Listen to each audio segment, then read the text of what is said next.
Hi guys, Jarrod here, and we're coming down to the wire, ladies and gentlemen. On Wednesday, my review goes live. I'm actually going to be recording 2 videos back to back, but I'm only going to be putting up 1 per day. Just so if you're seeing me wear the exact same thing, that's why. Okay, so today's video, we're going to look at a little bit of the diversity offered in The Last of Us, and basically some of the challenges that Naughty Dog had facing them when they were developing the game. So, what do we do? Like, imagine if you're in their place, right? You're basically, you've got this story that is really rich, really powerful. I'm sure they had all this planned out. So, how do you make these characters interesting in the sense that you want to have these characters sort of butt heads a bit at the beginning, that they don't really jive well together, but then you want their relationship based on, you know, the actions that happen to them and like the world itself all being connected. You want to have them slowly blossom into this really nice, beautiful relationship, almost like a father-daughter sort of relationship. And then you want to just introduce new characters into the mix, have some of these characters infected, have others just die, have others just walk away. You want to, you know what I mean? Like you want to have all of these things going on at one time. But how do you do that? Because in the sense of a game, you're typically playing what? A day, 2 days, 3 days of these characters' lives? So how do you do that? Another thing, when you're dealing with this living, breathing world, as I keep mentioning over and over and over again, one of the most impressive things with The Last of Us is the setting itself. It's just amazing how well done it is. But how do you break up the monotonous nature of it? For example, the first time you walk into like a house or an apartment and you see that nature taking over, you see glass all shattered, you see like the fridge has been raided, and the same thing as like when you walk into like a shop, you know, you'll see that all the food's been taken, all the clothes has been taken, but all the BS stuff, like the televisions and stuff like that, no one cares anymore. Like that stuff all goes the way of the dodo. And so how do you make it so that as the player progresses through this content, that it doesn't become boring, you know, that it's not the same stuff all the time over and over and over again? And that's a very good question, and I'm here to reveal how they do it. And how they do it is through time progression. Don't know if I'm the person who's revealing this for the first time or not, but it's not really a spoiler. But yeah, the game has a time element to it. Not like Mario, not like you can take 7 years playing the game, not like that. What I mean is, depending on where you are, let's start with the world first.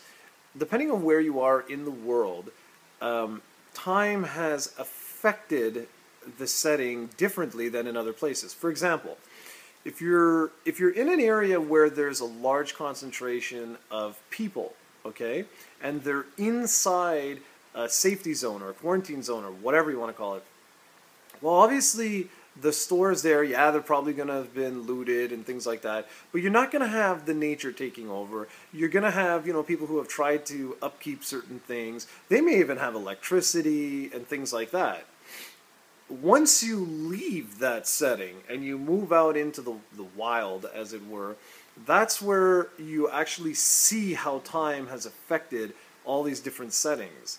So, for example, let's say they, like Joel and Ellie, have to go from point A to point B, but to get there, the only way is to go through, say, a sewer system, something like that. Well, that is a totally different setting than where they were to begin with, in like that whole city type of setting. And time itself there would have affected something like that completely different than, you know, an area with, like I said, like with electricity or with you know, guards, safety. So when you start to go through these areas, you'll see that, you know, there was a group of people living here. And remember that this setting has been altered over 20 years. So who knows how long people have lived here? They may have lived here 4 years, 5 years, 10 years. And that sort of mentality, if you can visualize that without me spoiling everything for you, you start to understand how, while a lot of the settings take place in like buildings and in apartment buildings and always like going from here to there and things like that, the way Naughty Dog is able to keep it fresh is by introducing new environments, like, as I said, like things like